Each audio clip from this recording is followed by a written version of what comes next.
యూఎస్ఏలో ఒక tragedy incident జరిగింది. అది ట్రాజడీ అనాలా? లేకపోతే పేరెంట్స్ నిర్లక్ష్యం అనాలా? So, what ever it is ఒక 1 year old baby bye turn తీస్తున్న టైం లోపల నుంచి బయట పడిపోయి హి డిడ్ నాట్ సర్వైవ్. సో, అతను బాబు చనిపోవడం అయితే జరిగింది. సో, దీని మీద నేను యూఎస్ఏలో చాలామంది చేసే మిస్టేక్స్ ఏంటి, నేను అబ్జర్వ్ చేసినవి చాలా అండ్ నాకు ఎక్స్‌పీరియన్స్ అయినవి, నేను చూసినవి కూడా ఈ వీడియోలో అయితే షేర్ చేద్దాం అనుకుంటున్నాను. సో, ఎవరైనా కొత్తగా మన ఛానెల్‌ని చూస్తున్నట్లయితే తప్పకుండా సబ్స్క్రైబ్ చేసుకోండి. వీడియోని అయితే లైక్ చేయండి. ఎవరికైనా యూజ్ అవుతది అనుకుంటే షేర్ చేయండి. సో, ఫస్ట్ థింగ్ యూఎస్ఏలో అది అంటే యూఎస్ఏలో ఉన్న వాళ్ళకి అందరికీ తెలుసు. మేబీ ఆ అబ్బాయి కార్ సీట్‌లో గనుక ఉండి ఉంటే పడే ఛాన్సెస్ అయితే 0. సో, అంత ఈజీ అయితే కాదు. కార్ సీట్‌లో ఉంటే బయట పడేటటువంటి ఛాన్సెస్. సెకండ్ వన్ ఏంటంటే ఆ అబ్బాయి ఎవరి ఒళ్ళోనైనా కూర్చొని ఉంటే మేబీ అన్‌ఫార్చునేట్‌లీ ఆ లాక్ సరిగ్గా లేక అదేమైనా ఓపెన్ అయ్యి ఉంటే మేబీ అలా జరిగి ఉండొచ్చు. బట్ ఏది ఏమైందనేది ఇంకా తెలియలేదు. ఇన్వెస్టిగేషన్‌లో అయితే ఉంది. ఇంకా ఏమైందనేది మనకి ఫ్యూచర్‌లో తెలుస్తది. బట్ ఎవరైనా కూడా చాలామంది నేను అబ్జర్వ్ చేస్తుంటాను. పిల్లలు కార్ సీట్‌లో కూర్చున్నప్పుడు యూఎస్ఏలో చాలామంది పేరెంట్స్ అంటూ ఉంటారు, మా పిల్లలు వినట్లేదు.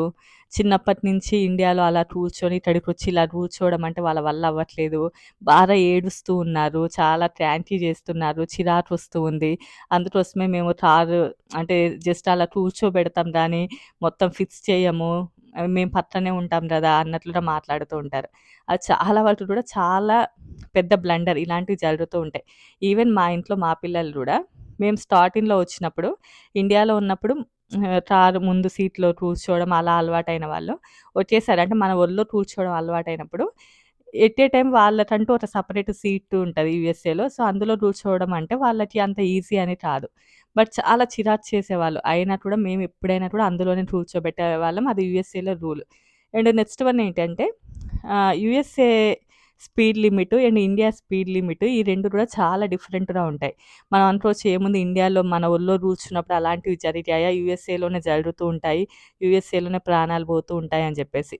యూఎస్ఏలో రోడ్లు డిఫరెంట్‌గా ఉంటాయి. స్పీడ్ లిమిట్లు అన్నీ డిఫరెంట్‌గా ఉంటాయి. ఇప్పుడు ఒక నార్మల్ రోడ్డు లోపల యూఎస్ఏలో అంటే మనం ఇండియాలో ఒక గల్లీ లాంటి రోడ్ లోపల ఎలా ఎళ్తాం? బట్ యూఎస్ఏలో మినిమమ్ 70 కిలోమీటర్ పర్ అవర్ ఉంటది. అంటే నార్మల్ రోడ్‌లోనే నేను చెప్పేది. ఇంక హైవేస్ అయితే టూ మచ్ అది వేరే ఉంటది. అందువల్లనే ఏంటంటే యూఎస్ఏలో ఏదైనా ఒక ఇన్సిడెంట్ జరిగింది అనుకోండి, ఈ రోడ్ల మీద ఇంక బ్రతకడం అనేది చాలా వరకు కష్టం. ఇన్ కేస్ బ్రతికినా కూడా చాలా సివియర్ కండిషన్స్ ఉంటాయన్నట్లు. అంత ఈజీ కాదు. అంటే రోడ్డు ప్రమాదాలు ఏదైనా జరిగితే. అండ్ ఎవరైనా అంటే సడెన్ బ్రేక్ జరిగినా కానియండి, ఏదైనా అయినా కూడా ఆ స్పీడ్ లిమిట్ లోపల పెద్దవాళ్ళే అంటే ఏజ్‌లో పెద్దగా ఉన్న వాళ్ళే అంటే నార్మల్ మనలాంటి వాళ్ళమే సర్వే అవ్వడం కష్టం. అలాంటిది ఇంత చిన్న పిల్లలు 1 ఇయర్ ఓల్డ్, 2 ఇయర్స్ ఓల్డ్ చిన్న పిల్లలైతే ఇంకా చాలా దారుణమైన సిట్యుయేషన్స్ ఉంటాయి. ఇంకా కొంతమంది ఏంటంటే మా పేరెంట్స్ వినట్లేదు. మా పేరెంట్స్ ఎంత చెప్పినా కూడా వద్దులే వాళ్ళు ఇబ్బంది పడుతున్నారు కదా! పిల్లలని ఎందుకు ఇబ్బంది పెట్టడం. అంటే ఐ మీన్ ఇండియా నుంచి వచ్చినప్పుడు ఆల్మోస్ట్ ఇంకా పేరెంట్స్‌తో పాటు బయట అటు ఇటు తిరగడానికి వెళ్తూ ఉంటారు కదా! సో, ఆ టైం లోపల కూడా అంటూ ఉంటారు. సో, అది ఇన్ కేస్ అలా అన్నప్పుడు మీరు చెప్పాలి వాళ్ళకి. ఇక్కడ రూల్స్ ఇలానే ఉంటాయి. ఇక్కడ సిస్టమ్ ఇలానే ఉంటది. అది చాలా వరకు సేఫ్టీ పిల్లలకి అని చెప్పాలి. అంతేగాని మీరు కూడా అవును మన ఇండియాలో అయితే ఇలా ఉంటది. ఇక్కడ యూఎస్ఏలో అంతా సిస్టమ్ డిఫరెంట్. ఇండియాలో మన సిస్టమ్ కూడా అంతా కూడా డిఫరెంట్‌గా ఉంటది. సో, ఎక్కడి కండిషన్స్‌ని బట్టి అక్కడ రూల్స్ ఉంటాయి. సో, మనమే అర్థం చేసుకోవాలి. ఈ రూల్స్ ఎందుకున్నాయి ఇక్కడ అని చెప్పేసి. ఇప్పుడు ఫర్ ఎగ్జాంపుల్ మా పిల్లలకైతే ఫార్వర్డ్ ఉంటది సీట్ అండ్ ఇంకోటైతే వచ్చేసి బూస్టర్ సీట్ ఉంటది. సో, 2 డిఫరెంట్ ఉంటది.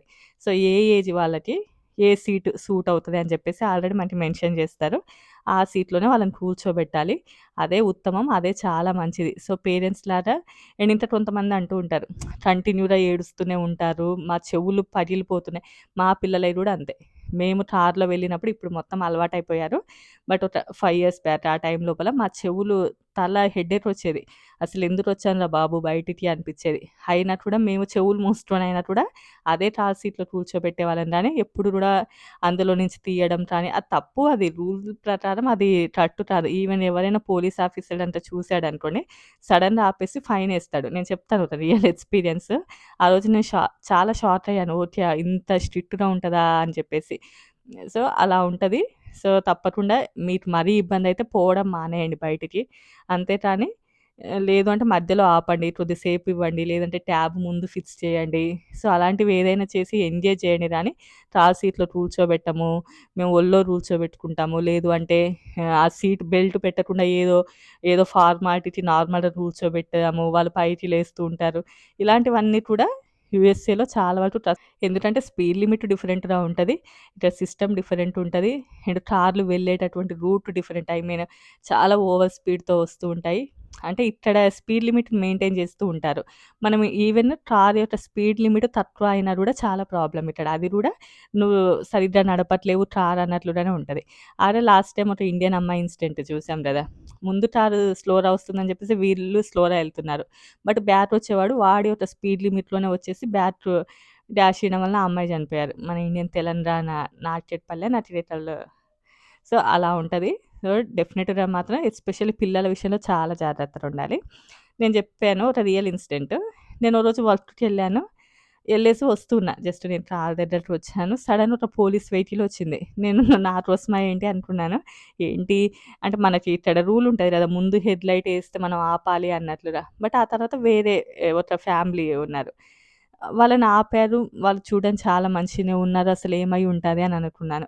సో, వాళ్ళు ఆ అబ్బాయి వాళ్ళ పిల్లోడిని కార్ సీట్‌లో కూర్చోబెట్టలేదు.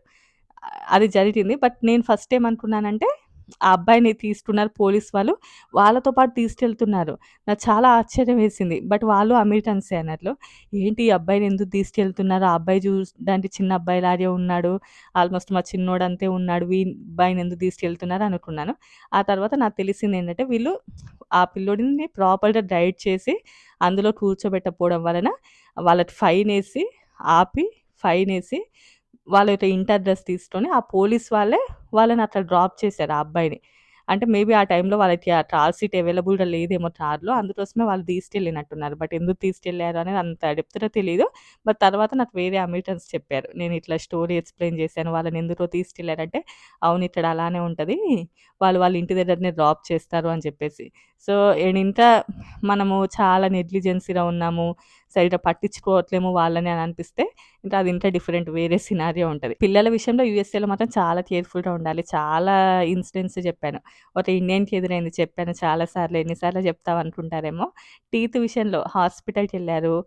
మొత్తం టీత్ అంతా చూపించుకున్నారు. ఆ అబ్బాయికి సరిగ్గా ట్రీట్మెంట్ ఇవ్వట్లేదని చెప్పేసి వీళ్ళు వాళ్ళకి నెగెటివ్ మార్క్స్ ఇచ్చారు ఆ హాస్పిటల్. అది వాళ్ళ కోపమొచ్చి ఒక అబ్బాయికి సరైన ట్రీట్మెంట్ లేదు. టీత్ సరిగ్గా లేవని జెప్పేసి ఇట్లా చైల్డ్ ప్రొటెక్షన్ వాళ్ళకి కాల్ జేస్తే, వాళ్ళు డైరెక్ట్‌గా ఇంటికొచ్చేసి, "ఈ అబ్బాయిని మీరు సరిగ్గానే చూసుకుంటున్నారు" అని జెప్పేసి వేరే వాళ్ళతో చెప్పించాలి మీరు అని జెప్పారు. లక్కీలీ మేము ఇక్కడే ఉన్నాం గాబట్టి మేము లేదు వాళ్ళ అబ్బాయి చాలా కేర్‌ఫుల్‌గా చూసుకుంటారు అది ఇది అని జెప్పి మేము సైన్ జేశాక తర్వాత వాళ్ళెళ్ళిపోయారు. సో, అలా ఉంటదిక్కడ. సో, పిల్లల విషయంలో మాత్రం చాలా వరకు కేర్‌ఫుల్‌గా ఉండాలి. బట్ ఇలాంటి ఇన్సిడెంట్స్ కూడా జరుగుతూ ఉంటాయి. ఇంకా ఓకే. ఇంకా టైమొస్తే ఇంక మనం మార్చలేం గానియండి. మినిమమ్ ప్రికాషన్స్ అయితే మనం తప్పకుండా తీసుకోవాలి. బట్ ఇంక సందర్భం వచ్చినప్పుడు ఇంక ఎలా జరిగేదుంటే అలా జరుగుతది. అది వేరే విషయం. సో, ఇంక ఇంతే అండి ఈ వీడియో. రేపు మరో మంచి వీడియోతో కలుద్దాం. Bye bye.